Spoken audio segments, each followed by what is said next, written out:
सुरू करेल. ओके. सगळ्यांचं खूप खूप स्वागत. आज आपल्याला एक काय म्हणायचं सरप्राईज मिळालेलं आहे की आपल्याकडे एक तरुण मुलगा आहे, तुमचा दादा आहे तो. तर त्याचं नाव आहे रोहित आहेर आणि तो आलेला आहे. तो मूळचा महाराष्ट्रातलाच आहे पण सध्या हैदराबादला असतो आणि खूप उत्साही आहे आणि त्याला सगळ्याची आवड आहे, खेळापासून अभ्यासापासून ते लिखाण, कविता लिहिणं, वाचणं, ग्रुप कंडक्ट करणं, अशी सगळ्याची त्याला आवड आहे. तर सध्या आपण आपल्या याच्यात टाकलं होतं बघा गोष्टी शिवबाच्या, कोणी कोणी जॉईन केलंय त्याला. तर त्याचं ती पण कल्पना त्याचीच आहे की आपला महाराष्ट्राचा इतिहास आपल्या मराठी मुलांना कळायला पाहिजे असं म्हणून त्यांनी ते पण सुरू केलेलं आहे. आता पुढच्या सत्रात तुम्ही सगळे त्याच्यात भाग घ्या. कोणी कोणी जे राहिले असतील त्यांनी ते पुढच्या सत्रात भाग घ्या. आज आता आपण बघूया आपला दादा काय सांगतोय. ठीक आहे रोहित, स्वागत तुझं. धन्यवाद ताई. सर्वांचे आभार आणि महाराष्ट्र प्रतिष्ठान बँगलोरचे पण खूप खूप आभार त्यांनी हे संधी दिल्याबद्दल. शक्यतो बरेच मोठ्या ठिकाणी म्हणजे असं सुरुवातीपासून मागच्या वर्षीपासून मोठ्या लोकांसोबत कार्यक्रम केले, पण माझ्या मते मुलांसोबत किंवा मुलांसमोर हा पहिलीच एक वेळ आहे आणि याचं प्रेशर थोडंसं वेगळंच असतं. कारण याच्यात भाषा पण वेगळी वापरावं लागते किंवा मुलांना समजेल असे, आणि अनपेक्षित इतके म्हणजे सोपे पण उत्तर न देणारे पण प्रश्न मुलं विचारता.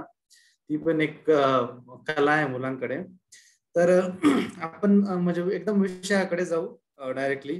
बापूसाहेबांचे पण खूप धन्यवाद. मला त्यांनी खूप आधीपासून सांगितलं होतं की आपण एखादा विषय घेऊन तुम्ही या मुलांना सांगा म्हणून. तर उद्या 15 ऑगस्ट आहे, आपलं भारताला स्वातंत्र्य मिळालं आणि त्याच्या आधीचा दिवस जो आहे आपला 14 ऑगस्ट, मग त्यालाच अनुसरून काहीतरी विषय जर घेतला तर ते बरं राहील. म्हणून भारतानं स्वातंत्र्यानंतर भारत कसा होता हा एक विषय निवडला. तर तत्पूर्वी मी एक प्रश्न विचारतो सर्वांना की आपला भारत कधी स्वतंत्र झाला? कुणाला माहिती आहे का किती साली स्वतंत्र झाला? हा कोणासाठी प्रश्न आहे? आमच्यासाठी पण आहे का? मुलांसाठी. बरोबर. आपला भारत किती साली स्वतंत्र झाला माहिती तुम्हाला? इयर माहिती का? 1947. 1947. Very good. बरोबर, अगदी बरोबर.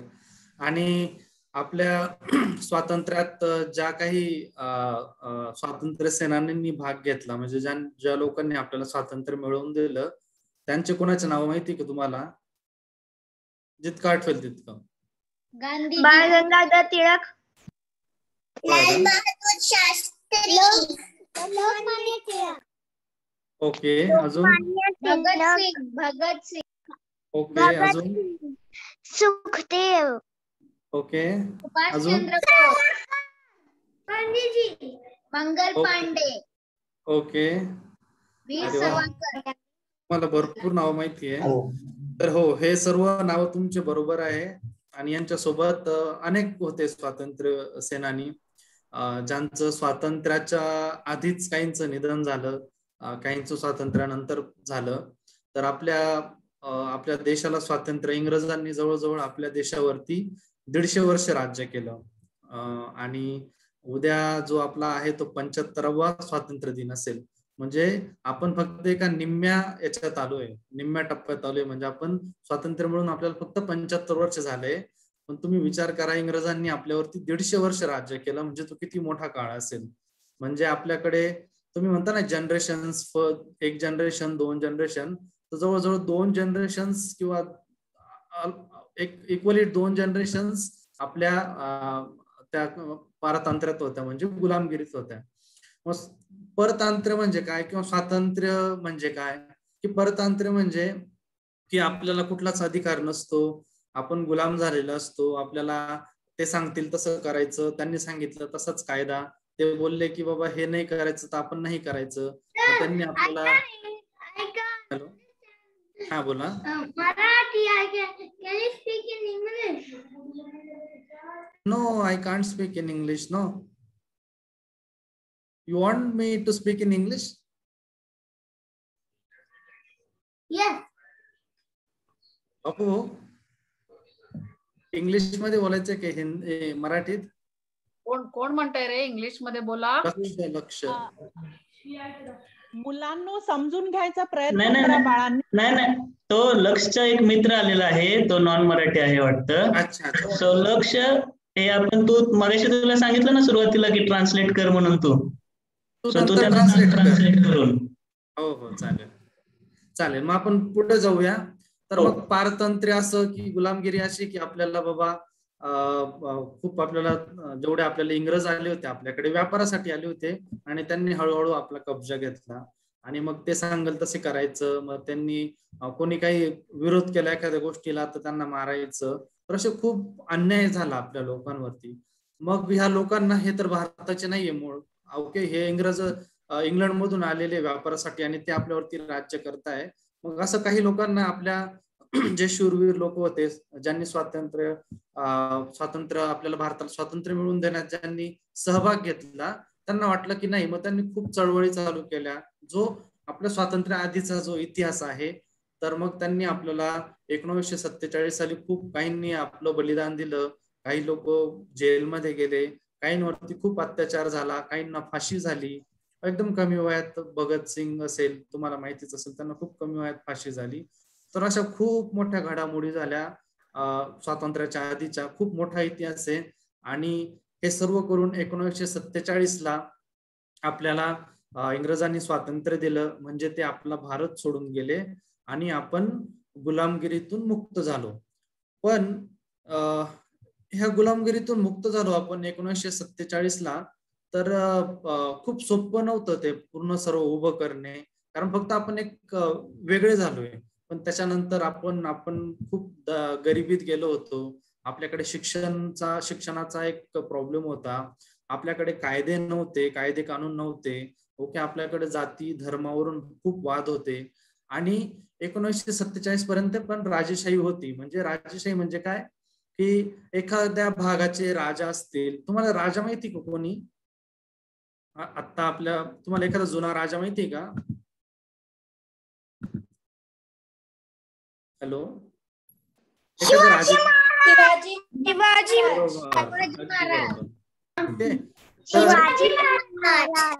बरोबर बरोबर बरोबर, अगदी बरोबर. तर यस, एकदम बरोबर. संभाजी महाराज, शिवाजी महाराज. आणि तिकडे उत्तरेकडे मुघल वगैरे होते, औरंगजेब, आणि नंतर आदिलशाह वगैरे होते, कुतुबशाह होते. तर हे सर्व राजे होते. म्हणजे हे खूप आधीचा काळ झाला. आपल्याला स्वातंत्र्य मिळालं त्याच्यानंतर पण छोट्या छोट्या ठिकाणी राजे वगैरे होते. जसं म्हैसूरला होता, काश्मीरचा एक राजा होता. बरे ते म्हणजे इंग्रजांच्या काळातच होते, पण ते राजे त्यांचं महत्व टिकवून ठेवलेलं होतं इंग्रजांनी. आणि त्यांची प्रजा म्हणजे राजाच्या आदेशानुसार चालायची आणि राजाला पण आदेश वगैरे मिळायचा तो इंग्रजांकडून. तर असं काही गोष्टी चालू होत्या आणि त्याच्यावरती इतका जास्त कंट्रोल नव्हता. आणि मग आपलं स्वातंत्र्य मिळाल्यानंतर काय काय झालं, तर आपल्याला फक्त आपला जो विकास तीच एक मोठी गोष्ट नव्हती की बाबा कॉम्प्युटर आणा, मोबाईल आणा, किंवा मग आपलं इन्फॉर्मेशन टेक्नॉलॉजी मध्ये आपली प्रगती करा, किंवा आपले फार्मा सेक्टर असेल, आपण ज्या गोळ्या औषधं खातो त्याच्यात प्रगती करा. तर 1947 ला जेव्हा स्वातंत्र्य मिळालं आपल्याला, त्याच्यात सर्वात मोठा एक प्रश्न होता की आपल्याला जेव्हा जवाहरलाल नेहरू पहिले पंतप्रधान होते तर तेव्हा फाळणी पण झाली होती.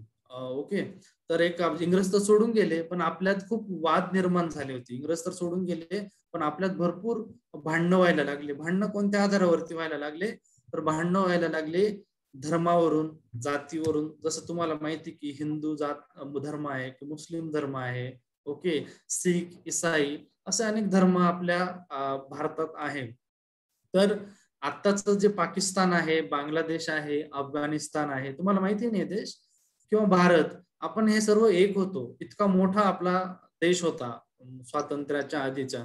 एवढ्या सर्वांवरती जेव्हा इंग्रज राज्य करत होते आणि खूप मोठी लोकसंख्या होती आणि इंग्रज होते तोपर्यंत ठीक आहे, ते त्यांच्या कायद्याने चालत होते. पण इंग्रज निघून गेल्यानंतर त्याच्यात प्रत्येकाला मग वाटलं की मला वर्चस्व पाहिजे, आमच्या धर्माचं राज्य पाहिजे, किंवा तो बोलला की नाही आमच्या धर्माचं राज्य पाहिजे. तसे खूप भांडणं झाले. आणि मग तेव्हा दुसरी एक गोष्ट झाली की फाळणी, देशाची फाळणी. फाळणी म्हणजे काय? विभाजन, डिव्हाइड केले. ओके, तुम्ही घरात असताना की एखादं समजा तुम्हाला काही आणले पिझ्झा वगैरे, तर तुम्ही कसं वाटून घेता की अर्धा तुझा अर्धा माझा. तर त्या प्रकारची गोष्ट झाली की भारताला फाळणी करण्याची वेळ आली.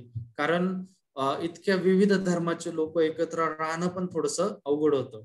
म्हणून हिंदू आणि मुस्लिम अशा दोन धर्मांची एक फाळणी झाली. जो पाकिस्तानकडचा भाग आहे, जिथून काश्मीर सुरू होतं आपलं, काश्मीर आणि पाकिस्तान वगैरे, बांगलादेश, अफगाणिस्तान वगैरे, तो जो भाग आहे तो तिकडे मुस्लिम पॉप्युलेशन किंवा मुस्लिम समुदायाचे लोक जास्त राहायचे.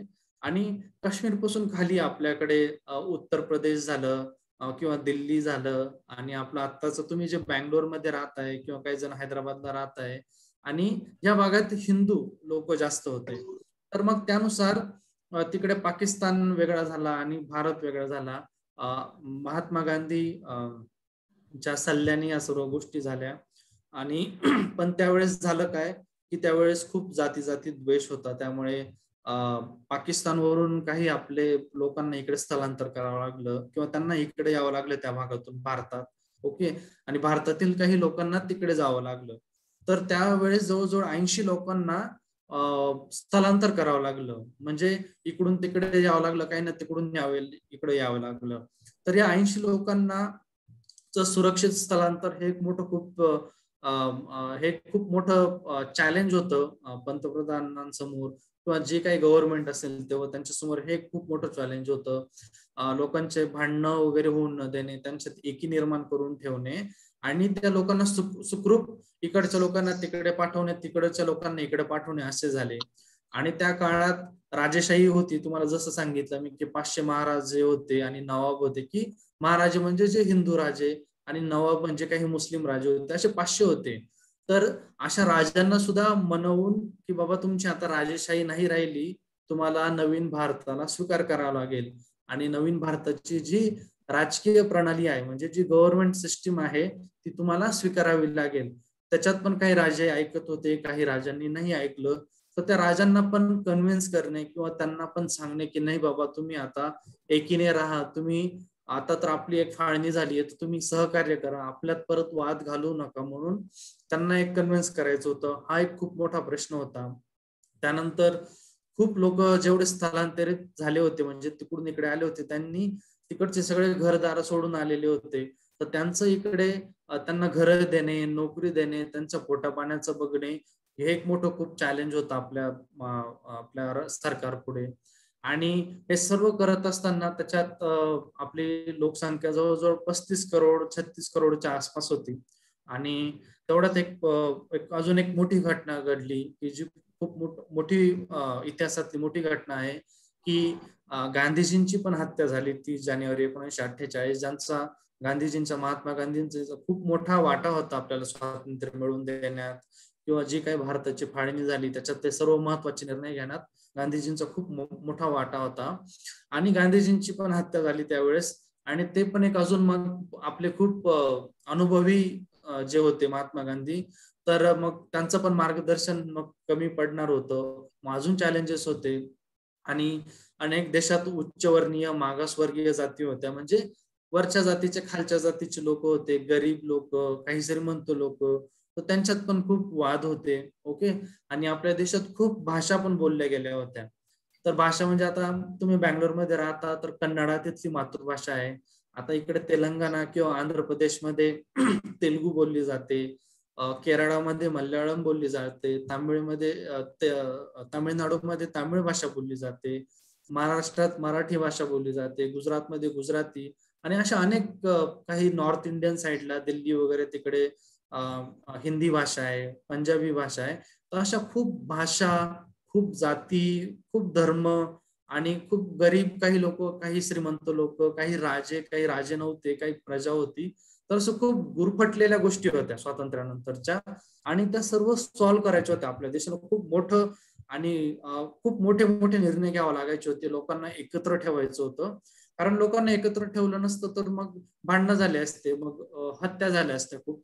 तर असे खूप चॅलेंजेस होते आपल्या देशापुढे. आणि आपण आपला बहुतांश आपले भारतातील लोक किंवा आपला कृषी प्रधान देश आपला, तर हे खूप लोक आपले खेड्याकडे राहत होते आणि शेती हा मुख्य व्यवसाय होता आपल्या. शेती जो आहे, आपण जे धान्य पिकवतो तो खूप महत्वाचा व्यवसाय होता आपल्याकडे. आता जे आपण तुमचे वडील म्हणत असले की तुम्हाला विचारलं तुमचे वडील कशात आहे, कोण म्हणाल की सॉफ्टवेअर इंजिनियर आहे, IT क्षेत्रात आहे. माझे वडील कम्प्युटर इंजिनियर आहे, कोण म्हणाल मेकॅनिकल इंजिनियर आहे, कोणी म्हणाल माझे वडील फार्मास्युटिकल कंपनीमध्ये काम करतात. तर हे सगळं कधी आलं, हे नंतर आलं, स्वातंत्र्यानंतर आलं. ते पण आपण बघणारच आहोत पुढे. पण त्याच्या आधी सर्वात महत्वाची गोष्ट म्हणजे होती, आपल्याकडे कृषी प्रधान देश होता, शेतकरी होते. आणि मग हे सर्व झालं, स्थलांतर झालं, फाळणी झाली, आणि त्याच्यानंतर सर्वात महत्वाची गोष्ट होती की आपल्याला लोकांसाठी आपल्याला कायदे लिहायचे होते. राजेशाही तर निघून गेली. राजेशाहीमध्ये कसं होतं की राजा ठरवल तसं, ओके, राजेशाही निघून गेली किंवा इंग्रज निघून गेले, ते ठरवतील तसं. तर त्याच्यात वाटलं की बाबा नाही, आता या व्यक्तीला मी ही शिक्षा देणार आहे, तर त्या व्यक्तीला ती शिक्षा व्हायची. त्याला काहीच हक्क नव्हता की कोणाला सांगायचं की बाबा मी याच्यात निर्दोष आहे. त्याला ते त्याचं मत मांडण्याचं हे नव्हतं. तर मग आता लोकशाही जर आली, तर मग त्याच्यात काय संविधान लिहिलं गेलं, जे कॉन्स्टिट्यूशन तुम्ही म्हणता, आपल्याला ते लिहिलं गेलं. तर ते खूप महत्वाचं होतं.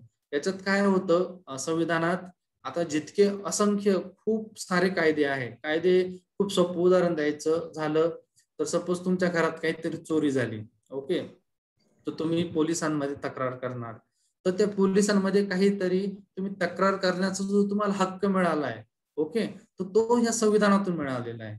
आणि तुमच्या वडील सपोज जॉब करत असतील तर त्यांना 8 तास जे वर्किंग अवर्स आहे, त्यांना सुट्ट्या मिळत आहे, ओके, लिव्ह असतात त्यांच्या काहीतरी 30 दिवस लिव्ह वगैरे. तर ह्या सर्व आपल्या ह्या तेव्हा संविधानात लिहिल्या गेलेल्या आहे. हे सर्व आपल्या सामान्य व्यक्तीचे जे हक्क आहे ते लिहिले गेले. त्यामुळे संविधान लिहिणं खूप महत्वाचं होतं. आणि ते जवळजवळ भारतातील 300 खूप विद्वान लोकांनी मिळून हे संविधान लिहिलं आणि म्हणजे सहकार्य केलं, ज्याच्यात लिडरशिप डॉक्टर बाबासाहेब आंबेडकर यांनी केली. तर त्यांना संविधानाचे पिता मानलं जातं, the father of constitution, Indian constitution त्यांना मानलं जातं. तर याच्यात संविधानात काय काय झालं, मग देशात लोकशाही आली. लोकशाही म्हणजे काय की तुम्हाला सामान्य माणसाला पण खूप हक्क आले. सामान्य माणसाला आपला नेता, आपले प्राईम मिनिस्टर किंवा आपला मुख्यमंत्री आहे, तर असे निवडण्याचे अधिकार लोकांना आले, किंवा माहितीचे अधिकार आले की बाबा तुम्हाला जर वाटलंय की सरकारला काही जाब विचारायचा आहे की काही चुकीचं घडतंय, तर तुम्हाला लोकशाहीच्या अंतर्गत तुम्ही तो जाब विचारू शकता. तुम्हाला वाटलं की बाबा आता मला एखाद्या विषयावरती मला मत मांडायचंय माझं, की मला बोलायचं या विषयावरती, तुम्ही जो मत मांडताय तुमचं, किंवा तुम्ही जे सांगताय की हे चूक नाही, हे चुकीचं आहे, तर हे असं नको व्हायलाय, सरकारने काही चुकीची गोष्ट केली तर हे चुकीचं आहे, तर तुम्हाला हा हक्क मिळाला आहे, तर तो लोकशाही मार्फत मिळालेला आहे. तर ती आपली लोकशाहीचा भारत म्हणून ओळखला जातो. तुमचे वडील वगैरे वोटिंग्सला जात असतील ना आता, की बाबा चला मतदान आलंय, माझे वडील वोटिंग्सला चालले, तर ते 21 वर्षावरील म्हणजे 21 वर्षावरील मुला मुलींना मतदान करण्याचा, वोटिंगचा अधिकार पण आपल्याला संविधानानंतर सुरू झाला, जे की 26 जानेवारी 1950 ला अंमलात आणलं. आणि आपण प्रजासत्ताक दिन म्हणून तो साजरा पण करतो. आणि याच्यात आधी जसं तुम्हाला सांगितलं की राजेशाही होती आणि काही उच्चवर्णीय लोक होते, काही खालच्या जातीचे लोक होते, म्हणजे काही पुअर, काही रिच पीपल होते. तर अशा सर्व लोकांना एक समान कायदा आला. तर सपोज तुम्हाला उदाहरण दिलं ना मी, की चोरी जर झाली तर हा चोरीचा अधिकार, तुम्हाला अंबानी माहित असेल ना, अंबानी, अडाणी, हे जेवढे मोठे लोक आहे ना, टाटा, त्यांना जसा अधिकार मिळालाय की त्यांच्या घरात जर चोरी झाली तर ते जी तक्रार टाकू शकता, ती एकदम गरीबातला गरीब लोक, आपल्या ज्याच्याकडे काहीच नाहीये, तो पण ती पोलीस स्टेशन मध्ये जाऊन तक्रार टाकू शकतो. तर असा एक समान कायदा आपल्या भारतात आला आणि सर्वांना समान अधिकार मिळाले.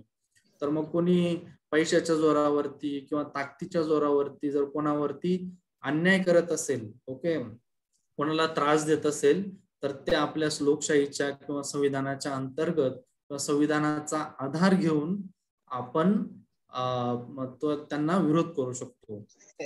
तर मला एक विचारायचं मध्ये की माझं बोलणं समजतंय सर्वांना की शब्द अवघड जात आहे किंवा खूप फास्ट बोलतोय, तर मला तो एक फीडबॅक देऊन टाका मध्ये.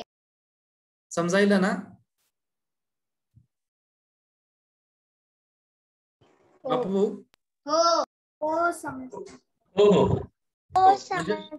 जर मला काही समजलं नाही, फास्ट होत असेल तर मला मध्ये थांबून सांगा. की आता हे सर्व घेण्याचं हा मुद्दा घेण्याचा अर्थ असा की फक्त आपण आपल्या भारतात विकास काय झाला, की आपल्यात मोबाईल कधी आला किंवा टेलिफोन कधी आला किंवा कम्प्युटर कधी आला, त्याच्या आधी ह्या पण खूप मोठ्या महत्वाच्या गोष्टी आहे की तुम्हाला कळलं पाहिजे की हे कधी झालं किंवा हे का झालं. तर याच्या मागचे कारण असेच की सर्वांना हक्क मिळावा म्हणून संविधान लिहिलं गेलं. आणि जे खालच्या जातीतील लोक होते किंवा जे पुअर लोक होते, गरीब लोक होते, त्यांना विशेष असं आरक्षण पण मिळालं. कारण त्यांच्याकडे सपोज त्यांच्याकडे पैसा कमी असेल किंवा त्यांची बुद्धिमत्ता कमी असेल, तर त्यांना असं मागेच राहू नये ते लोक, किंवा त्यांनी कधीच जॉब करू नये किंवा त्यांनी कधीच बरोबरी करू नये मोठ्या लोकांची, म्हणून त्यांना आरक्षण वगैरे पण दिलं, जेणेकरून आरक्षणातून त्यांना काही सवलती मिळाल्या. सवलती कशा, की सपोज एखादा श्रीमंत घरातील मुलगा किंवा ज्याची फॅमिली आधीपासूनच चांगली आहे, त्याला सपोज एखाद्या शिक्षणासाठी जर त्याला 1 लाख रुपये लागत असतील, तर अशा मुलांना, गरीब मुलांना तिथे 10,000 किंवा फीस वगैरे नाही लागणार. तर असे काही कायदा आला की त्याच्यात आरक्षण वगैरे मिळालं आणि ते पण लोक शिकू लागले आणि सर्वांना शिक्षणाचा पण अधिकार आपल्याला या संविधानातून मिळाला. तर हे असं एक संविधानाबद्दल होतं. इथं तुम्ही फोटो पण बघू शकता की जवाहरलाल नेहरू जो वरचा फोटो आहे त्याच्यात ते सर्वांना संविधानाचं ऑब्जेक्टिव्ह काय, म्हणजे संविधानाचं हेतू काय, आपल्याला का गरजेचं आहे, हे सर्वांना सांगताना तिथे आहे. आणि खालचा एक फोटो जो आहे की एका डिस्कशन रूम मधला किंवा एका चर्चा जिथे चालली जाते तिथला हा एक आहे की जिथे डॉक्टर बाबासाहेब आंबेडकर तुम्हाला दिसतील तिथे वरती जे चष्मा लावलेले आहे त्या बाजूला. तर त्यांनी त्यांच्या लिडरशिप अंडर किंवा ज्यांच्या नेतृत्वाने आज जर संविधान लिहिलं गेलं, तर ती एक गोष्ट तिथे आहे त्या फोटोमध्ये. हे जुने फोटो. तर असं संविधानाबद्दल याच्यात काय तुम्हाला आपल्या लोकांना हक्क मिळाले स्वातंत्र्यानंतरचे. मग नंतर अजून एक मोठं चॅलेंज आलं. ठीक आहे, फाळणी झाली, देश विभागला गेला, ते एक आपलं संकट टळलं बाबा. 2 पाकिस्तानला त्याचं एक राज्य देऊन टाकलं आणि आपलं एक हिंदुस्थान म्हणून आपलं एक राज्य झालं. तर ते एक संकट गेलं आपल्यावरचं. मग भांडणं कमी झाले धर्माधर्मातील लोकांमुळं. मग नंतर त्यांना काहीतरी भारत सरकारने त्यांना पैसे दिले, तुम्हाला नवीन उभं करण्यासाठी. त्या काळात काहीतरी पैसे दिले त्यांना आणि मग त्यांचं ते बघायला लागले. मग नंतर आपल्याकडे आपल्या लोकांसाठी कायदे वगैरे लिहिलं गेले, जे संविधानाच्या मार्फत लिहिलं गेलं. ओके. मग नंतर अजून एक पुढचं एक अडचण आहे की आपल्याला राज्य तयार करायची वेळ आली. तेव्हा असे राज्य वगैरे काही नव्हतं. तेव्हा राज्य कसे होते, राजांच्या जे टेरिटरी होती किंवा राजांचं जे क्षेत्र होतं त्यानुसार राज्य होते. जसं आपल्या शिवाजी महाराजांचा महाराष्ट्र होता, ओके, स्वराज्य आपण ज्याला म्हणतो, तो महाराष्ट्र होता. हैदराबादचा जो काही नवाब असेल तर त्याचा हैदराबाद आणि आजूबाजूचा एरिया होता. म्हैसूरचा एक राजा होता तर त्याचा एक एरिया. तर असे त्यानुसार ते राज्य होते. जर तुम्ही इथे पिंक याच्यात जर बघितलं कलर मध्ये, तर ते आपले 1947 स्वातंत्र्याच्या आधीचे तिथले राजा महाराजांचे राज्य होते आणि असे राज्य होते. पण नंतर जेव्हा भारत स्वतंत्र झाला तेव्हा सांगितलं सगळ्यांना की बाबा आता राजेशाही राहणार नाही, आता लोकशाही सुरू झालेली आहे. आपण संविधान पण लिहिलेलं आहे, जो तुम्हाला हक्क आहे तो सामान्य नागरिकाला पण हक्क आहे. तुम्ही आता सामान्य नागरिक झालेले आहात, तुम्ही राजे वगैरे काही राहिलेले नाही आहात. ओके. मग त्याच्यानंतर एक दुसरं आलं की बाबा आता ठीक आहे, राजे आले नाही, आपण विविध भाषा बोलतो, कोणी हिंदी बोलतं, कोणी मराठी बोलतो, कोणी कन्नडा बोलतं किंवा कोणी तेलुगू बोलतं, अशा विविध भाषा बोलल्या जातात. मग आता प्रत्येकाला वाटलं की नाही, जर तेव्हा असं ठरलं की आपण एका पूर्ण देशाची एकच भाषा ठरवू आपण. तर तेव्हा हिंदी भाषा ठरवायचं असं नेहरूजींनी सांगितलं किंवा आपण देशाची भाषा हिंदी ठेवूया. इंग्लिश तर आपले इंग्रज तर निघून गेले, तर आपल्याला ती इंग्रजी पण नकोय म्हणून. पण हिंदी भाषेला पण विरोध झाला. का? तर आपल्याला वाटतं ना आपण आपली मराठी भाषा टिकवावी म्हणून आपल्याला सतत प्रयत्न करत असतो. आपण आज का भेटलोय? तुम्ही मायबोली मराठीचे क्लासेस का अटेंड करताय? ओके, तुम्हाला आई वडील का सांगताय की नाही बाबा मराठी शिक? तर याचं कारण असं की आपली मराठी भाषा किंवा जे आपली मातृभाषा आहे ती आपल्याला जतन करून ठेवायची, आपल्याला ती जगवायची आहे. आपल्याला उद्या हिंदीच बोलायचं नाही, हिंदी बोलले तर मग तुम्ही मराठी विसरून जा. मग अशा प्रत्येकाला वाटतं, प्रत्येक भाषिकाला वाटतं की आपली भाषा टिकून राहावी. मग तेव्हा काही लोकांना वाटलं, त्या राज्यातील लोकांना वाटलं की बाबा आता जर हिंदी आली तर मग आमची मराठी बाजूला जाईल, मग आमची गुजराती भाषाच राहणार नाही, आमची तेलुगू भाषाच राहणार नाही, आमची कन्नड भाषाच राहणार नाही, ओके आमची तमिळ भाषाच राहणार नाही. तर मग अशा वेळेस काय झालं की तेव्हा मग परत एक आंदोलन सुरू झालं की बाबा तेव्हा अजून एक प्रश्न होता. तेव्हा अशा लोकांनी सांगितलं, जेवढे भाषिक होते, महाराष्ट्रातील काही लोक होते किंवा तेलंगणातील काही लोक होते, आंध्र प्रदेशातील लोक होते, तर त्यांनी सांगितलं की आम्हाला हिंदी भाषा अमान्य आहे. मग तेव्हा काय वाटलं, तेव्हा परत मग दंगल सुरू झाली, आपल्या देशातच भांडणं सुरू झाले भाषांवरून. मग तेव्हा नेहरूजींना काय वाटलं की बाबा जेव्हा देशाची फाळणी झाली, जेव्हा देश डिवाइड झाला, तर तेव्हा हिंदू मुस्लिम वरून खूप वाद झाले आणि खूप लोक मेली. आता पुन्हा भाषेवरून आपल्याला विभाजन करणं किती योग्य आहे?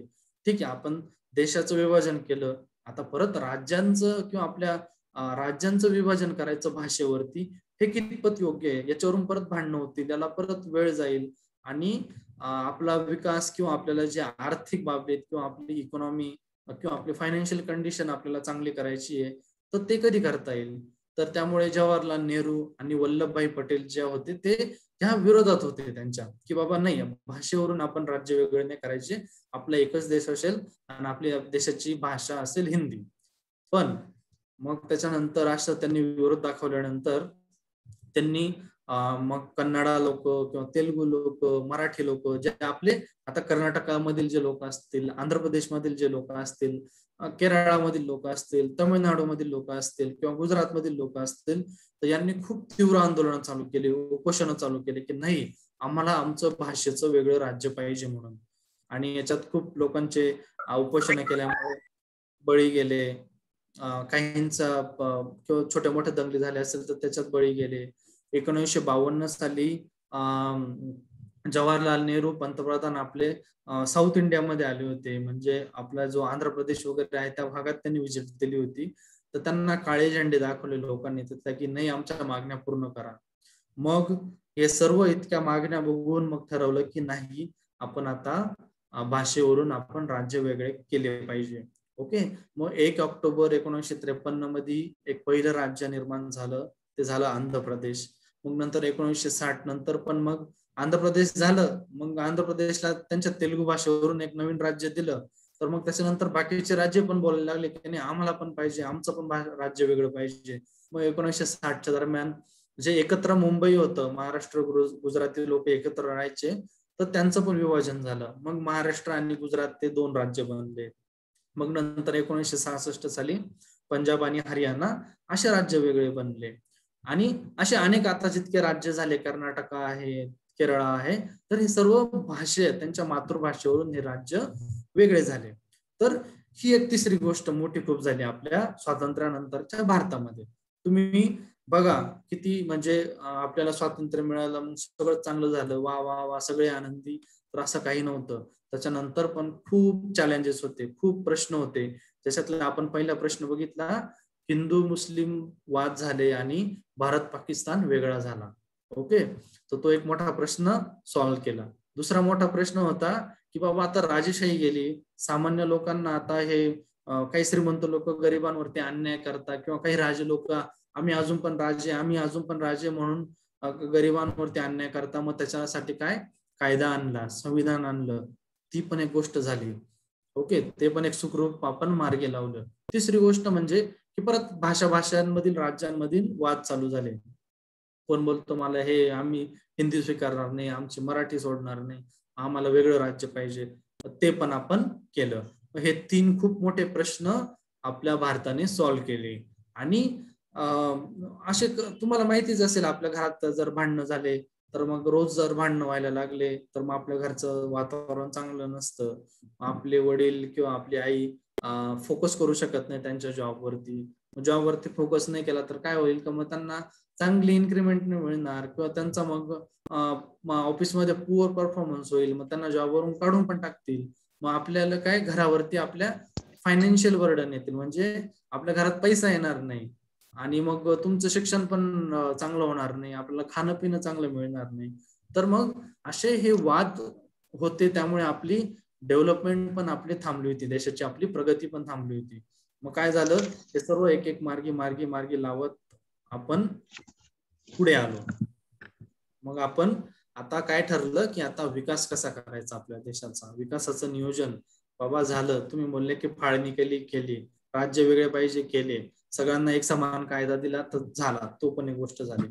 तर मग आता विकासाचे नियोजन कसे करायचे, तर आपल्या देशातील गरिबी हटवण्यासाठी किंवा लोकांना चांगलं राहता यावं, खाता यावं, पैसे कमावता यावे, म्हणून त्यांना जॉबची गरज होती, त्यांना नोकरीची गरज होती. म्हणून त्यासाठी आपल्याला काय उद्योग करायचं होतं, उद्योगधंदे आपल्याला विकसित करायचे होते. आणि मग त्याच्यासाठी सुरुवात झाली. तुम्हाला जसं आधी सांगितलं होतं की आपण आपला कृषी प्रधान देश आहे, आपलं खूप सारं शेतीवरती अवलंबून होतं. आपल्याकडे शेतीची खूप चांगली परंपरा आहे. आज पण जर तुम्ही बघितलं तर आपला भारत कृषीमध्ये किंवा शेतीमध्ये अग्रेसर आहे. आपल्या भारतात सर्वात उत्तम प्रकारचे द्राक्ष आपल्या भारतात मिळतात. सर्वात जास्त उत्पादन असलेला टोमॅटो, ओनियन, ओके, किंवा व्हेजिटेबल जे काही असतील ते आपल्या देशात बनतं. जसं झालं गहू झालं, व्हीट जे आपण म्हणतो इंग्लिशमध्ये, तर अशा अनेक गोष्टी, राईस झालं, तर आपलं खूप जास्त उत्पादन आहे आपल्या देशाचं. मग आणि तेव्हा पण ह्या गोष्टी होत्या, त्यामुळे शेतकऱ्यांना सपोर्ट करणं खूप महत्वाचं होतं. पण आपली जमीन तेव्हा पूर्णपणे पावसावर अवलंबून होती. पाऊस आला तर आपलं उत्पन्न यायचं, पाऊस नसला तर आपलं मग सर्वजण कोरडवाहू, मग कोणाला चांगलं उत्पन्न येत नव्हतं. मग त्याच्यात काय केलं की पावसाचं पाणी अडवायचं म्हणून आपल्या याच्यात ठरवलं.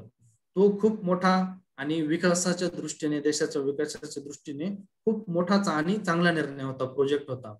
पाणी सगळ्याच्याला लागतं आपल्याला, ओके. आपल्याला काही रस्ते बनवायचे असेल तर त्याला पाणी लागतं, आपल्याला वीज निर्माण करायची असेल तर त्याला पाणी लागतं, शेतीला पाणी लागतं, प्यायला पाणी लागतं, आणि आपल्या जेवढ्या मोठ्या इंडस्ट्रीज आहेत त्याला ऑपरेट करायला पण पाणी लागतं. म्हणून एवढं आपण सुरुवातीला, आता तुम्ही पहिल्या पिक्चर मध्ये, फोटो मध्ये बघू शकता की एक महानदी रिव्हर जी आहे तिच्यावरती एक धरण बांधलं, पहिलं धरण बांधलं. ती विकासाच्या दृष्टीने मला काही जरूरत नाही, मी त्याच्यासोबत जाणार होतो. कोणीतरी अनम्यूट झालंय, म्यूट करता. आणि मग नंतर गांधी सागर एक बांध पण बांधला गेला 1960 साली.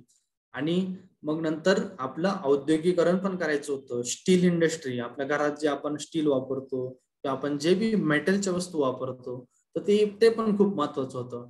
मग धरण आणि ही स्टील इंडस्ट्री, पहिला स्टीलचा प्लांट भिलाई, छत्तीसगड जे आहे, आपलं छत्तीसगडमध्ये भिलाई आहे, 1959 साली पहिला भिलाईचा स्टील प्लांट उभारला गेला, जिथे जवाहरलाल नेहरूंनी भेट दिली होती. तर आपल्या देशाच्या विकासाच्या दृष्टीने हे 2 खूप मोठे पाऊल होते. एक तर धरण बांधणे आणि औद्योगिक म्हणजे स्टील इंडस्ट्री निर्माण करणे, जी सुरुवात झाली होती ती. तर ह्या गोष्टी होत्या. तर याच्यातून काय मिळणार होतं, याच्यातून लोकांना रोजगार पण मिळणार होते. मग नंतर धरण जर बांधलं तर पाणी अडणार होतं. जर पावसाचं पाणी नाही चाललं तर आपले शेतकरी ते धरणाचं अडवलेलं पाणी वापरू शकणार होते, आणि आपल्या जमिनीत पाणी पण मुरणार होतं.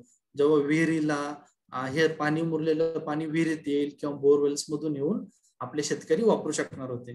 कारण शेती खूप महत्वाची आहे, किंवा आपल्याला अन्नधान्य खूप महत्वाचं आहे. आपल्याला जर खायलाच नाही मिळालं तर आपण बाकी कामं कसे करणार. तर ते एक धोरण धरून त्या सर्व गोष्टी केल्या. तर इथून आपल्या भारताच्या विकासाला सुरुवात झाली. ओके. आणि मग आता सर्व गोष्टी झाल्या. मग आता हे सुरुवातीचा जो धरण बांधले गेले किंवा हे प्रोजेक्ट सुरू झाले, धरण बांधणीचे प्रोजेक्ट सुरू झाले 1960 पासून, आणि 1959 पासून स्टील प्लांट किंवा औद्योगिकरण सुरू झालं आपल्या देशात. मग नंतर आपल्या याच्यात शिक्षण पण फार महत्वाचं आहे की आपल्याला बहुतेकांचे वडील कोणाच्या IIT मधून असतील. ओके, तर मग IIT म्हणजे काय की इंडियन इन्स्टिट्यूट ऑफ टेक्नॉलॉजी, जे की सरकारचं असतं. मग त्यांनी 1900 आता आपलं शेती संदर्भात पण झालं, आपलं सामान्य माणसांच्या कायद्यात पण झालं, कायदा कसा असावा. ओके, तुमचं भाषा प्रेम होतं तर भाषा प्रेम पण दिलं. पण शिक्षण पण महत्वाचं आहे. शिकलंच नाही आपण तर आपण पुढे मग प्रगती कसं करणार आपल्या देशाची. शिक्षण फार महत्वाचं आहे ना. तुम्हाला आज कम्प्युटर चालवायचं आहे किंवा तुम्हाला कम्प्युटरमध्ये काही गोष्टी करायच्या आहे किंवा तुम्हाला काही पण काम करायचं, तुम्हाला कंपनीमध्ये काही पण काम करायचं असेल तर त्याला शिक्षणच लागतं. तर तुम्हाला लिहिता वाचता आलं पाहिजे. तर आपलं शिक्षण ज्या गोष्टी होत्याच, पण याच्यात गव्हर्नमेंटने पण सपोर्ट केला. त्याच्यात IIT, तर पहिलं IIT जे बांधलं गेलं ते 1951 साली, जे आहे की IIT खारगापूर, जे की आपल्या वेस्ट बेंगॉल साईडला आहे. ओके, कोलकाता वगैरे जिकडे आहे ना, कोलकाता माहित असेल तुम्हाला, तर तिकडचा जो भाग आहे तिकडे आहे.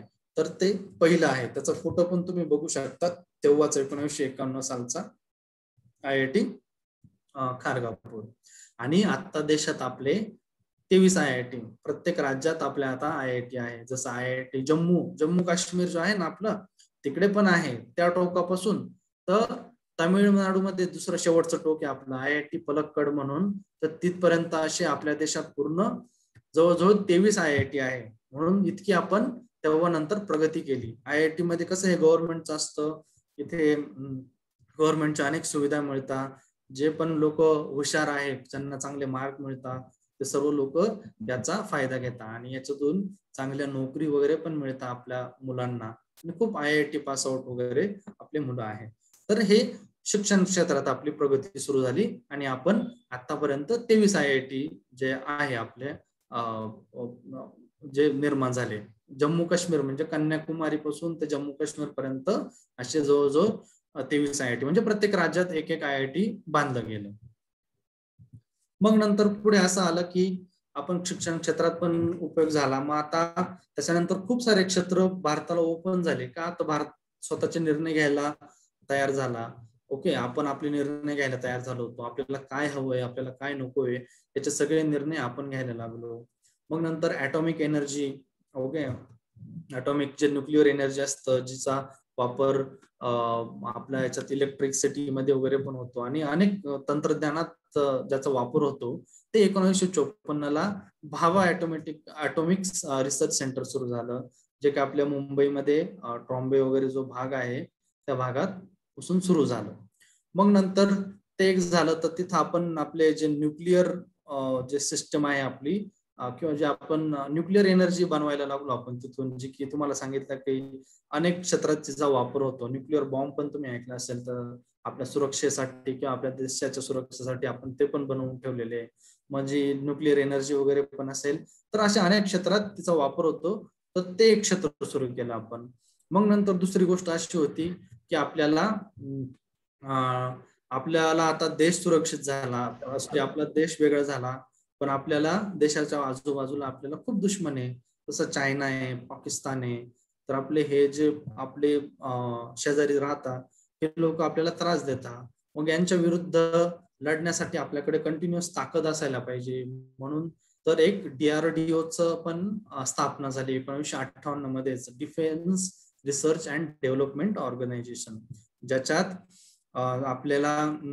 आपल्याला आर्मी किंवा नेव्ही किंवा जे काही आपल्याला असेल, आपली सुरक्षा जे करता, आपले आर्मी झालं, नेव्ही झालं किंवा एअरचं जे असेल, ओके, तर त्यांना आधुनिक तंत्रज्ञानाचे जे हत्यारं देता येतील आपल्याला. जसं आता आपल्याकडे खूप चांगले चांगले विमानं वगैरे पण आहे. ओके, ज्याच्यात आपण आता तुम्हाला एखादं मी नाव विसरलो ऐनवेळी, ठीक आहे, सॉरी. तर आपले जे काही आपले लढाऊ विमान आहे, काय म्हणतात, राफेल वगैरे, सॉरी, राफेल वगैरे असे जे विमान आहे आपले, तर हे जेवढे आपल्याला हत्यारं लागणार आहे आपल्या आर्मीसाठी, नेव्हीसाठी वगैरे, तर जेवढे हत्यारं, बंदूक, गोळ्यांपासून किंवा मिलिटरीचे जे आपले रणगाडे वगैरे असतात त्याच्यापासून, किंवा जी काही टेक्नॉलॉजी असेल, ओके, आपण आपली सुरक्षा करण्यासाठी जी काही टेक्नॉलॉजी असेल ते आपलं डिफेन्स बघायला लागलं. तेव्हापासून आपण आपल्या डिफेन्स क्षेत्रात पण खूप मजबूत झालो. आता आपल्यावरती कोणी पण असं, ज्याला चायनाला वाटलं की चला बाबा तर भारतावर हमला करा, पाकिस्तान वाटलं भारतावर हमला करा, तर आपण ते करू शकत नाही. त्यांना त्याच्या आधी खूप विचार करावा लागतो की बाबा यांच्याकडे डिफेन्स टेक्नॉलॉजी किंवा यांचं डिफेन्सचं जे सामर्थ्य, यांचं बळ आहे ते खूप जास्त आहे. यांच्याकडे हर एक प्रकारचे हत्यार आहे, हर एक प्रकारच्या टेक्नॉलॉजी आहे, हर एक प्रकारची विमानं आहे, लढाऊ विमानं आहे. ओके, तर हे सर्व आणि कंटिन्युअस याच्यात रिसर्च करणं हे त्यांचं काम आहे. मग त्याच्यानंतर आपल्या याच्यात आलं की आता तुम्ही घरात LED आहे तुमचा, टीव्ही वगैरे बघत असता, तर आपल्याकडे 1959 मध्ये पण टेलिव्हिजन आला, आपला टीव्ही आला जो देशात चालू झाला. तेव्हा आधीचा आपलं गव्हर्नमेंट कंट्रोलच होतं, म्हणजे नॅशनलचे जे चॅनल्स असायचे, सह्याद्री वगैरे, किंवा ते चॅनल आपल्याला लागायचे. ओके, आणि त्यांच्याच बातम्या असायच्या. तेव्हा खूप जास्त चॅनल्स वगैरे पण नव्हते, पण आपल्याला त्याच्यावरती बातम्या कळायच्या, देशातील घडामोडी कळायच्या. आणि खूप लोकांकडे नव्हता तेव्हा टीव्ही, सुरुवात झाली तसे काही श्रीमंत लोकांकडे तेव्हा टीव्ही होता, जो की 1959 मध्ये आला. आणि तेव्हा 1-2 चॅनलच, ते पण सरकारी चॅनल असायचे, वरती अँटेना वगैरे असायचा, आणि खूप चॅलेंजेस असायचे. असं खूप मोठा असायचा तो, जाडजूड मोठा असायचा. आणि मग नंतर तेव्हापासून तर आता तुमच्या घरात बघा LED आलाय, एका क्लिक वरती तुम्ही असंख्य चॅनल बघू शकता, जे पाहिजे ते चॅनल बघू शकता, युट्यूबला कनेक्ट करू शकता, Amazon प्राईमला कनेक्ट करू शकता. तर तेवढा विकास आपल्या देशाने तेव्हापासून केला. ओके, टेलिव्हिजन मध्ये. आणि तुम्ही गुगल पण करू शकता, तुम्हाला गुगल वगैरे ते येतच असेल त्याच्यात बघू शकता आपला पहिला टीव्ही कसा दिसतो वगैरे. आणि मग 1959 मध्येच आपला एक डिजिटल कम्प्युटर पण आपण केला, जो की टाटा इन्स्टिट्यूट ऑफ फंडामेंटल रिसर्चने सुरुवात केला, ज्याचं नाव होतं टिफ्रॅक म्हणून, जे की Tata institute of fundamental research automatic calculator. तर हे टर्मिनॉलॉजी किंवा हे नाव तुमच्यासाठी फार अवघड आहे, पण मी कम्प्युटरच म्हणेल की जो आपला डिजिटल कम्प्युटर जो आपण आयात केला होता किंवा इम्पोर्ट केला होता, तो आला होता, ज्याचे साईज पण खूप मोठी होती. त्याला जवळजवळ एक तुमचं एक रूम जे आहे ना तुमच्या घराची, तेवढी मोठी साईज लागायची त्याला, किंवा त्याच्यापेक्षा पण मोठी लागायची. आणि ज्याची मेमरी पण खूप कमी होती. आता आपल्या खूप एक्सपांडेड मेमरी झाल्या ना, त्याचे डेटा स्टोअर कॅपॅसिटी पण कमी होती. आणि तो सुरुवातीचा होता तसा, तर तो एक आला. मग त्या कम्प्युटर पासून, अशा खूप मोठ्या कम्प्युटर पासून आपण आता आयपॅड, लॅपटॉप, अशा खूप साऱ्या एक स्क्रीन टच याच्यावरती पण आलो आपण. ओके, ज्याला बिलकुल बटन वगैरे राहत नाही. ओके, अगदी स्क्रीन टच, आणि त्याची मेमरी पण खूप असते, आणि त्याच्यात खूप सारे कॉन्फिगरेशन्स असतात, फंक्शन असतात, आणि तो खूप फास्ट असतो. त्याला म्हणजे तुम्ही एका क्लिक मध्ये चालू होतं, एक कमांड दिली तर लगेच ते फोल्डर ओपन होतं, एका क्लिक वरती तुम्ही काही पण करू शकता. इतकं त्याचे फास्ट झाला तो, ज्याची रॅम चांगली असल्यामुळे किंवा आपण रॅम वाढवल्यामुळे तो फास्ट होऊन गेला. तर तेवढी आपण 1959 पासून प्रगती केली. आणि आज एवढी प्रगती केली की आपण आता तुम्ही लहान आहे, ओके, तुम्ही 10 वर्षाचे, 12 वर्षाचे किंवा 7-8 वर्षाचे असेल तरी तुम्हाला एकदम चांगला कम्प्युटर वापरता येतो. एवढी आपण प्रगती केली. तेव्हा 1-2 लोक जे खूप हुशार होते त्यांनी तेच वापरायचे हा कम्प्युटर, त्यांनाच कळायचं याच्यातलं सगळं. आणि आज बघा तुम्ही, आपण सगळे कम्प्युटर वगैरे वापरतो. तर एवढी आपण प्रगती एक 75 वर्षात आपण केली, किंवा स्वातंत्र्यानंतरच्या वेळात केली. आपण टेक्नॉलॉजीला खूप लवकर अडॅप्ट केलं. मग नंतर आलं की बाबा आपला IT इंडस्ट्री, मग आपलं टाटा कन्सल्टन्सी सर्व्हिसेस जे आहे, ओके, ती आपल्याला 1968 मध्ये चालू केली, की ज्यांनी जे IT इन्फॉर्मेशन टेक्नॉलॉजी वगैरे जे आहे त्याच्यात त्यांनी सुरुवात केली. मग नंतर 1969 साली, मग आता भरपूर IT फर्म्स आहे ना आपल्याकडे, खूप आलेले आहे. आपल्या बँगलोरमध्ये IT हब आहे, आंध्र प्रदेशचा IT हब आहे, खूप साऱ्या कंपनीज आल्या आपल्याकडे IT सर्व्हिसिंग कंपनीज मध्ये. मग नंतर 1971 साली, ठीक आहे, आपण पृथ्वी आपली आहे बाबा, आपण पृथ्वीवरती, पण आपल्याला आपली ताकद वाढवायची होती. आपल्याला आपला एक ग्रह आहे पृथ्वी. ओके, पृथ्वी एक ग्रह आहे, चंद्र एक ग्रह आहे, मंगळ एक ग्रह आहे. तर मग आपल्याला काय करायचं होतं की आपल्याला आता बाकीच्या ग्रहांमध्ये काय चालू आहे, ओके, जसं नासा वगैरे आहे, ओके, ते थोड्या आधीपासून प्रगत होते. तर आपण आपलाही प्रेझेन्स असावा चंद्रावरती किंवा मंगळावरती. चंद्रावरती काय चालू आहे, मंगळावरती काय चालू आहे, तर ते पण आपण बघायला पाहिजे तिकडे जाऊन पण. तर मग आपण काय केलं, आपण इस्रोची पण स्थापना केली 1969 साली. ओके, ज्याचं नाव आहे स्पेस रिसर्च ऑर्गनायझेशन. तुम्हाला अब्दुल कलाम माहिती ना सर्वांना? अब्दुल कलाम माहिती ते इस्रोचा मोठा भाग होते ते. ओके, त्यांची खूप मोठी कामगिरी याच्यात, जे चंद्रयान झाले किंवा इस्रो मध्ये किंवा आपण याच्यात जी काही प्रगती केली आहे त्याच्यात त्यांचा खूप मोठा सहभाग होता. आणि तसपासून आता आपण मंगळावरती पण गेलेलो आहे, चंद्रावरती पण आपण 2 वेळा गेलेलो आहे. ओके, आणि चंद्रावरती आता आपली 3री पण जायची तयारी आहे, आपण त्याच्यासाठी पण प्रिपरेशन करतोय किंवा मंगळावरती पण पुन्हा जाण्यासाठी प्रिपरेशन आपले केली आहे. तर आपला चंद्र आणि मंगळ याच्यावरती पण आपला हे असावा, आपला होल्ड असावा किंवा आपल्याला तिथली पण माहिती कळावी.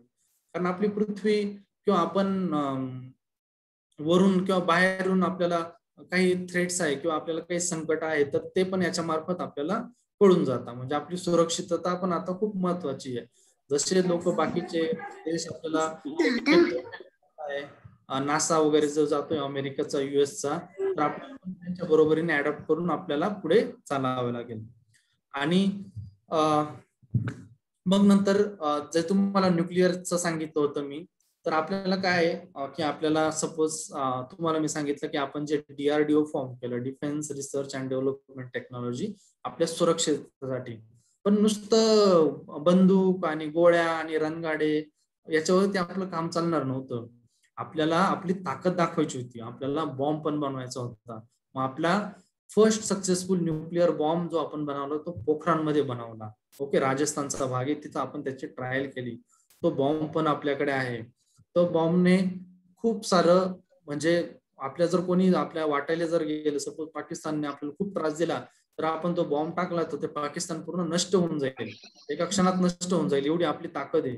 त्यामुळे आपल्याकडे जर न्यूक्लिअर बॉम्ब आहे असं जर माहित असेल त्यांना, तर ते आपल्याकडल्या भांडणाला आपल्याला घाबरतील. म्हणून आपण ही पण ताकद आपण, कारण आपल्याला उद्या आपण खूप IT क्षेत्रात प्रगती केली, आपण शेती क्षेत्रात प्रगती केली, पण आपला देशच जर सुरक्षित नसेल तर त्याचा उपयोग काय त्या प्रगतीचा? एवढं प्रगती आपली एका दिवसात कोणीतरी येऊन बॉम्ब टाकून निघून जाईल.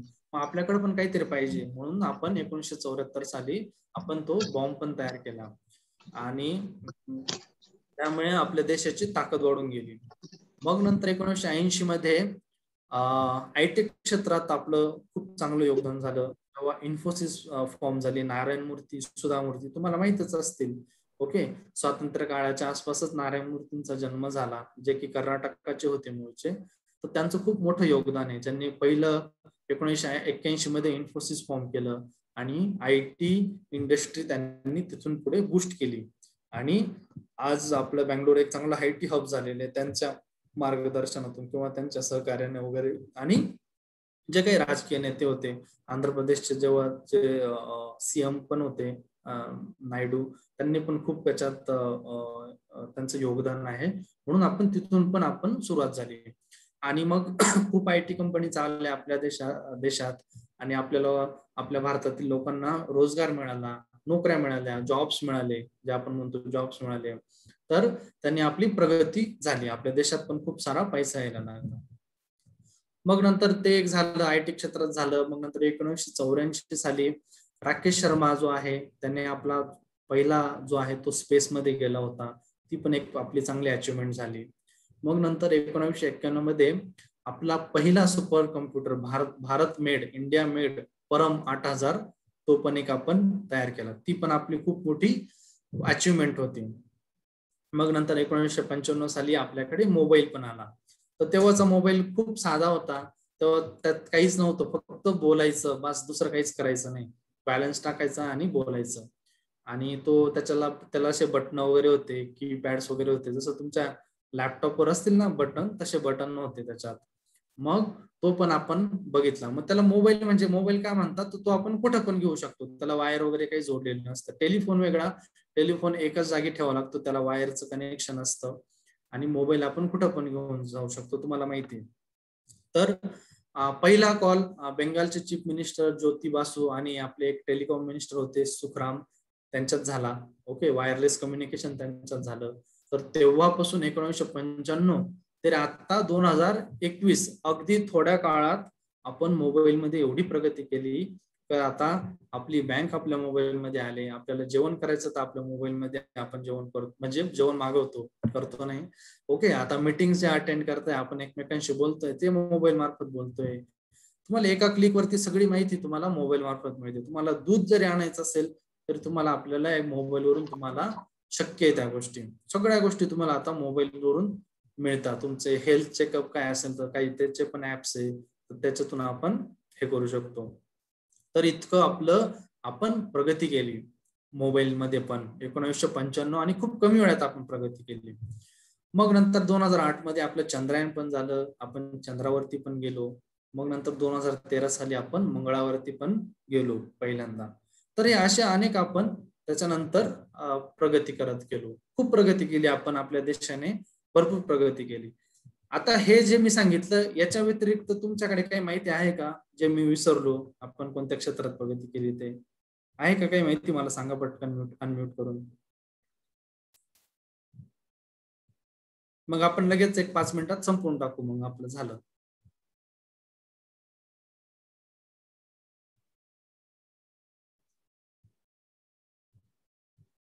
Mobile, TV, computer, Chandrayaan, Mangalyaan. Okay, हे सोडून अजून काही राहिले का आपलं क्षेत्र? मला सांगा बरं ज्याच्यात आपण प्रगती केली आहे. नसेल माहिती तर नाही सांगा. हा, असं काही प्रॉब्लेम. वॅक्सिन तयार केलं ना कोरोनासाठी. हो, व्हॅक्सिन तयार केले आपण. फार्मा क्षेत्रात पण खूप प्रगती केली. मेट्रो आले. मेट्रो आली आपल्याकडे. मेट्रो आली, विमान आलं. येस, अगदी बरोबर. अजून बाकी आपली नेव्ही आणि आर्मी वगैरे हे पण आपले म्हणजे 2 नंबरवर आणि पूर्ण करेक्ट. देशामध्ये आपण डिफेन्स क्षेत्रात पण आपण खूप प्रगती केली.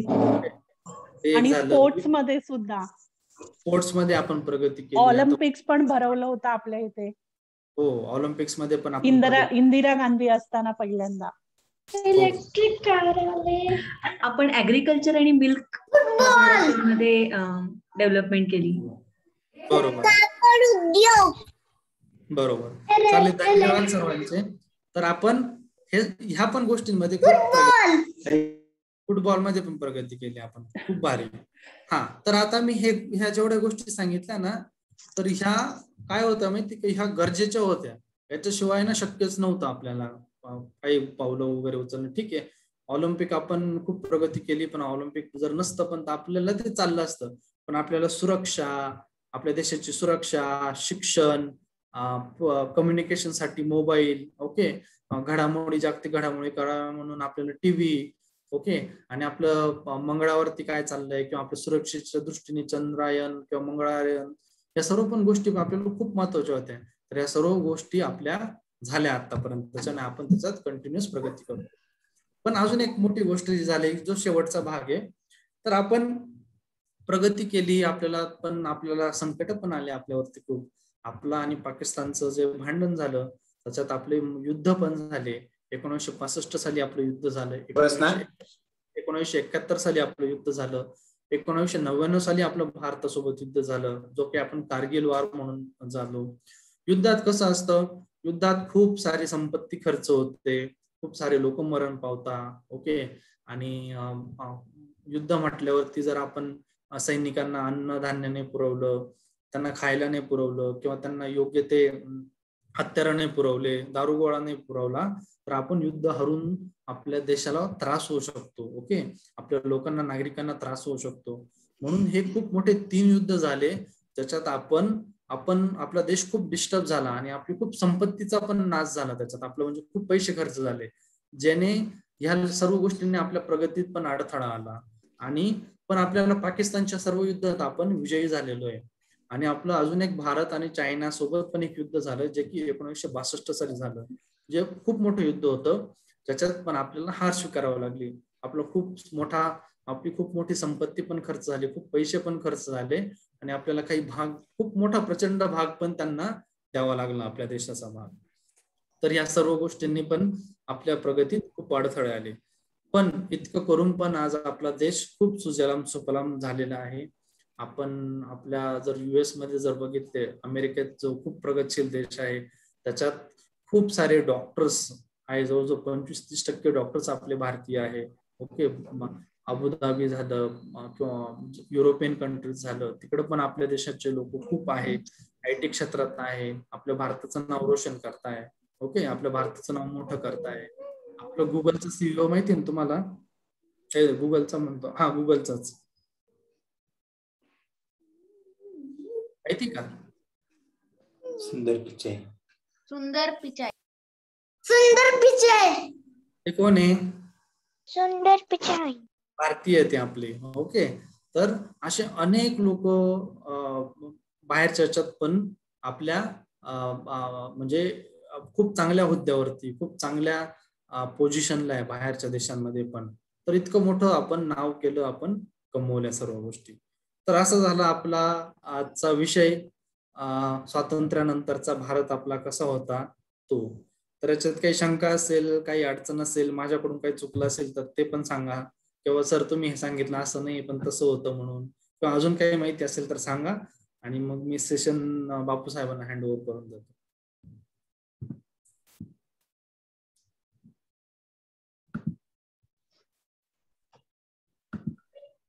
मुलांना काही प्रश्न असतील तर विचारू शकता तुम्ही, काही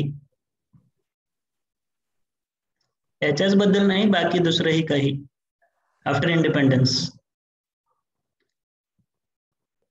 काही पण असेल तुमच्या मनात, मला उत्तर येईल किंवा नाही येईल, पण प्रश्न विचारा तुम्ही, कारण खूप गोष्टी झाल्या प्रत्येक क्षेत्रात. आपलं खूप प्रगती झाली, खूप म्हणजे आपण चांगली प्रगती केली 75 वर्षात.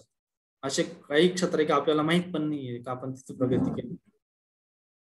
किंवा तुम्हाला काही माहिती असेल एखादं इन्व्हेन्शन वगैरे तर तरी सांगा. हो, दुसरं काही पण बोला, काही प्रॉब्लेम नाही. किंवा उद्या काय करणार तुम्ही ते पण सांगा मला. रोहित, छान सांगितलंस. धन्यवाद. सर, सोलार एनर्जीचा वापर. बरोबर, पण ती पण एक चांगलं पाऊल उचललेलं आहे सोलार एनर्जीचा. सोलार एनर्जीमुळे, सोलार एनर्जी म्हणजे काय? सूर्यापासून जे एनर्जी मिळते त्याच्याने आपल्याला लाईट येते.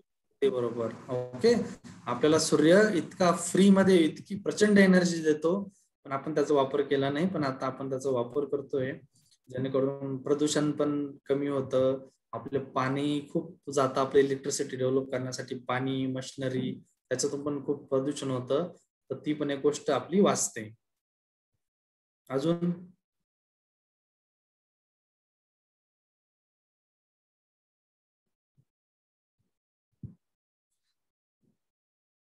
बरं, आपण काय काय बघितलं ते सांगेल का मला कोणी? आपण या प्रेझेंटेशन मध्ये काय काय बघितलं, कोणते कोणते टॉपिक कव्हर केले, मग आपण क्लोज करूया. जे आठवलं ते, असं काही नाही. भारताचे संविधान. बरोबर.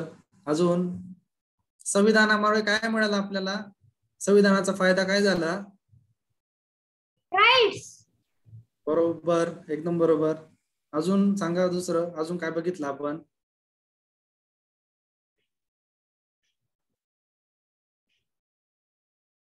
अन्वी, अनम्यूट कर. अन्वी, अनम्यूट कर. आपण बघितलं की कोणी किती इयर मध्ये कोणाशी वॉर केला. बरोबर. तर आता बुलेट ट्रेनचा अजून? वापर चालू आहे. बरोबर. चालू आहे. व्हिडिओ ऑन करा सर्वांनी, म्हणजे समजेल.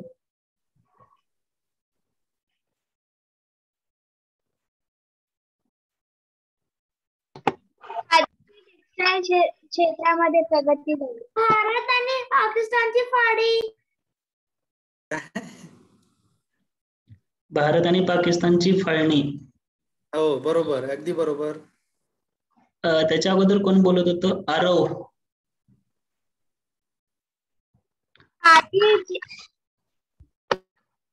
काय?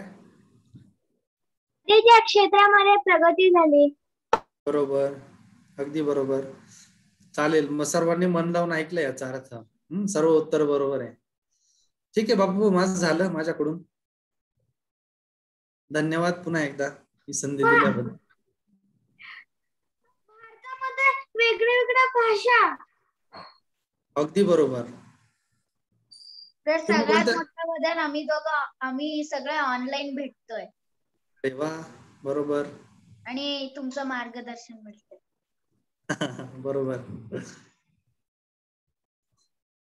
चालेल, ठीक आहे बापू, तुम्ही बोला. ठीक आहे रोहित सर, खूप खूप धन्यवाद.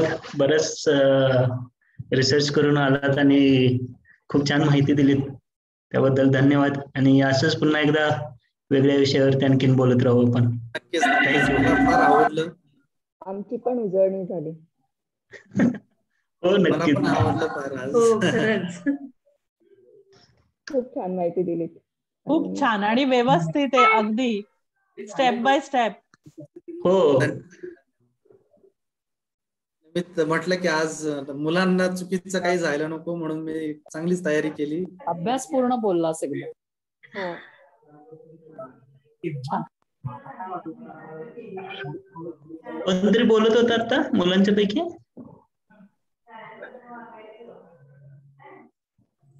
अच्छा, ठीक आहे. मग उद्या भेटूया आपण सर्वजण सकाळी 11 वाजता व्यवस्थित. ओके, चला मी पण असेल तुमच्या सोबत. हो हो, नक्की नक्की. चालेल, थँक्यू. बाय बाय बाय सर्वांना. बाय. धन्यवाद सर्वांना. शुभरात्री. बाय.